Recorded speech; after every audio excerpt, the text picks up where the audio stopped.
Hey guys, welcome back here to my channel and to the final part here of my vanilla build. And I must say, after playing a few hours in vanilla, I really did get more into it and I started finding new alternative ways to do things, and I started to have a lot more fun. In the last part 1, it was really a struggle and I really just didn't know how to do things, or how to approach things I should say. And for me, I wasn't really having that much fun, but the more I got into it, the more fun I started to have, and actually I really enjoyed it. I did pick a simple theme. I didn't do anything too crazy, for the fact that I was a bit worried about doing this, so that's why I've gone for this Paradise Pier Californian style kind of traditional amusement park kind of theme, and up until now I've actually started to really get into it and really enjoying it. And yeah, so today I'm doing the station building here for the coaster itself, which is called Screamer. Obviously a little nod to the Californian Screamer at Disney's California Adventure. And as well, I'm going to be doing mostly like backstage area, and then tidying up a few areas and corners of the actual map itself for the park. But yeah, I've just kind of, playing around with some of those poles and buildings. I actually built this whole like roof section way too low.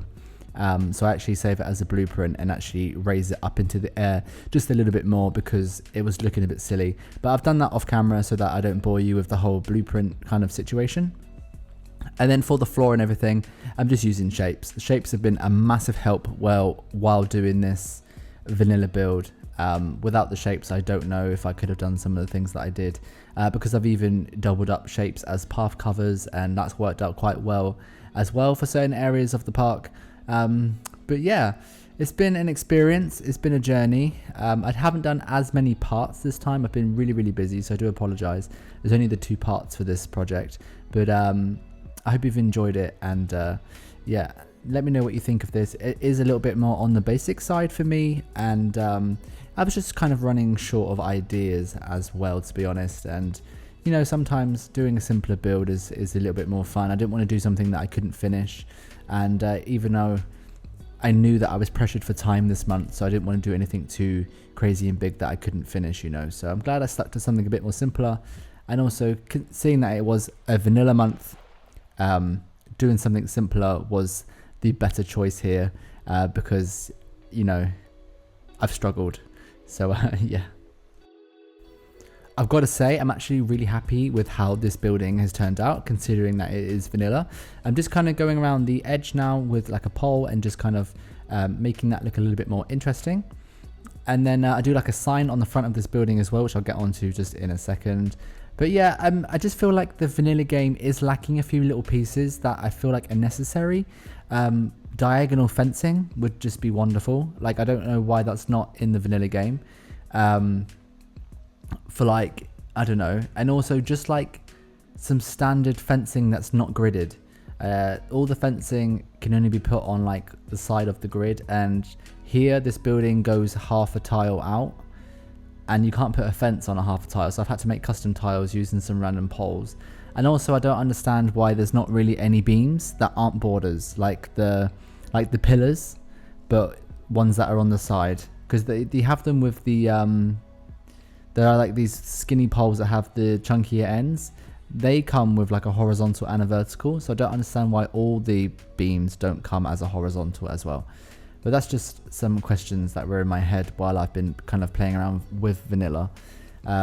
Things I don't really understand why they are as they are. But I feel like the borders have been one of the biggest annoyances for me, because I use the borders a lot in my builds, and because I use Freedom 2K or I use Construction Anarchy, the beams are so malleable. You can really just do anything with them. They're so versatile. You can stack them and just make all sorts of things out of them. But when you play vanilla, they are so gridded that you really can't do that much with them at all, and I think it's such a shame. And for like pieces in the game like the props and the shapes to be non-gridded, I don't understand why the gridded items are gridded as well. There's no reason for the beams to be gridded. So yeah, like I said, some things don't make sense to me, but that's just how it is. Luckily there are those mods that allow you to move these pieces freely when I'm not playing strictly vanilla, which isn't very often at all. I mean, this is the first time I've played vanilla probably in about 5 or 6 years, I must say. But like I've already said in this video, the shapes are such a savior. They can be used for so many different things, and with that DLC Booms and Blooms, it did come with some diagonal shapes, which is really helpful in some situations, just to, you know, break up having things only at 90-degree angles. You can start putting some things at 45-degree angles using those diagonal shapes. So that's been really nice, and I've definitely gone back and used those quite a lot throughout this entire build. So right now I am just doing the kind of like marquee sign on the front of the building, so you can see from the path area what it is, and I actually really like it. I think it looks very traditional, very the type of theme that I was going for. I've just used some border pieces and some candy canes and things to dress it up a little bit. Really happy with how that looks. Just going to put a sign on the front of it. I am going to change the color of that, I think, so it's more visible. It's not really, I put blue on blue, don't ask me why. But yeah, I'm really happy with how that turned out. I think it looks really cool. Put some flags on the top of it as well. I've actually gone ahead as well, and like I found on Google some really cool like classic looking posters, and so I've actually put those into the images folder within Parkitect, so that I can actually put some like Easter eggs around the park, some little posters from California's Adventure. Obviously I didn't go with the Disney theme, and I've left it as like a general kind of traditional amusement park style, but because it is taking a nod to Disney California's Adventure, I did want to put a few little Easter eggs in there. So I have put a few little posters and things around the park from like some various attractions that used to be at Paradise Pier before it turned into Pixar Pier. So you can kind of look for those throughout the park, hanging around in certain places. And I just thought it would be nice to add a little bit of like imagery and some posters and stuff throughout the park, a few little billboards, that kind of thing. So right now I just kind of did the queue line there, put some canopies over, and now I just need to kind of continue on with those supports. Nothing too crazy. I'm just kind of putting down those basic wooden supports, and then I'm going to go in and just tidy those up off camera a little bit using some of those iron pieces that come in the walls, which also came with Booms and Blooms. I do a little bit now, but I'm going to fix it up properly a little bit more off camera. But some of the coaster is supported using this kind of framework, and some of it has just standard kind of poles, because some areas didn't really look good with the framework going on, especially like the loop area. And so I've picked and choose where I've done the supporting, but I've tried to make it look kind of natural and not too like jarring when it changes from framework to like support poles. So now I'm just going to go and do like a storage area. So here I have a little transfer track that I've just laid down, really simple. I did that off camera as well, and I just wanted to do the building for you now. So I'm just kind of doing like a type of studios style building. This is very similar to something that I did in my Coaster B Studios park. I thought this was kind of fitting for this kind of park and would look really cool as a maintenance area. So that's why I've done that. Really simple building, like literally took me maybe 30 seconds to a minute to throw together. Just laying down some walls there and some roofs, doing like a little staff kind of maintenance entrance area here on the back. And then I'm just putting these like cubes along the edges there, so where the gates would slide in and out or whatever. And then again, laying a cube down there as a path cover, and then doing some borders there to act as like some road lines or markings where you shouldn't park your car or where you shouldn't be or something, if you were like a member of staff that had maybe like a maintenance car or something. And then I just wanted to add like a little like footpath in there for staff only that would go from the actual park queue line for the coaster into the maintenance bay area, which will be fenced off using some of these nice log beams. So I'm just going to dress that up here a little bit with some rocks and some foliage, a little bit more terra painting, that kind of thing. It was a random gap that I wasn't really too sure what to put in there. It's not really like the type of place you'd put a flat ride, because it's not really in the park, it's more on the back side of the park.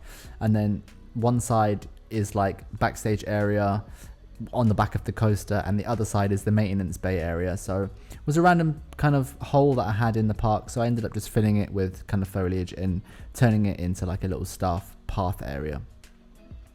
But yeah, I'm going to go and basically carry on with the backstage area as well, like on the other side, and kind of just finish up. That is going to be like more simple buildings and just kind of getting them covered and just kind of getting that look of a backstage area. Nothing too crazy, to be honest. I'm just doing a billboard here as well. This is a Paradise Pier billboard that I found on Google. Thought it looked really, really cool. Had to put it in somewhere. I thought here was the best place to do it. So that looks cool there, adds a little something there. And now I'm just going to start adding in those posters that I talked about. So I found these really cool posters, like I said, on Google. Just going to add those in there, place some of those out around the park. And if you download this and have a look, you can take a little closer look at those.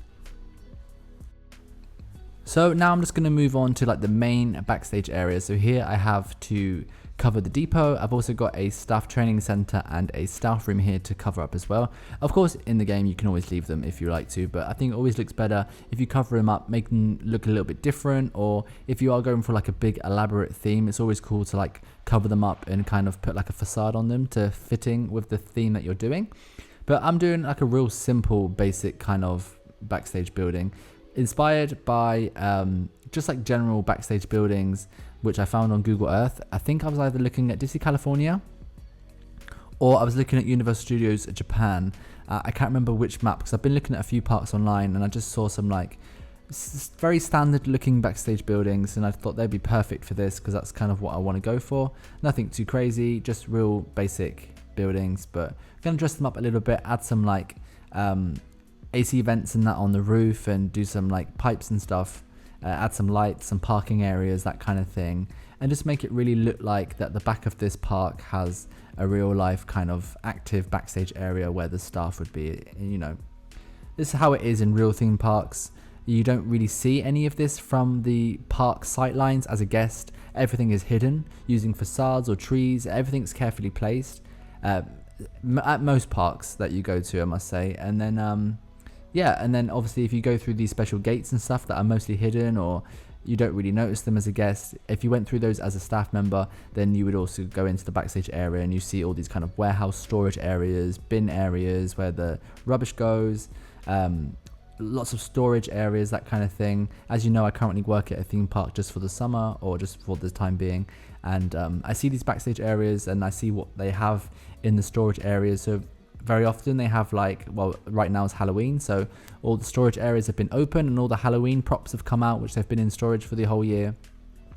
They also have areas where they store plants that need to be protected over winter because they're like not they won't survive over the winter months, so the plants get put into the buildings as well sometimes. And just like also like petrol, there's like a petrol station at the park that I work at, Backstage, where the maintenance cars can refuel, and also for the stunt show where the stunt show cars can also refuel as well. So there's all these kind of things that they have backstage that I see. Lots of rubbish laying around, you know, crates and barrels and that kind of thing. Skips, where all the bins and that go, all the rubbish from the park. So it's something to think about when doing backstage areas, and obviously parking places as well, where the staff people can actually park.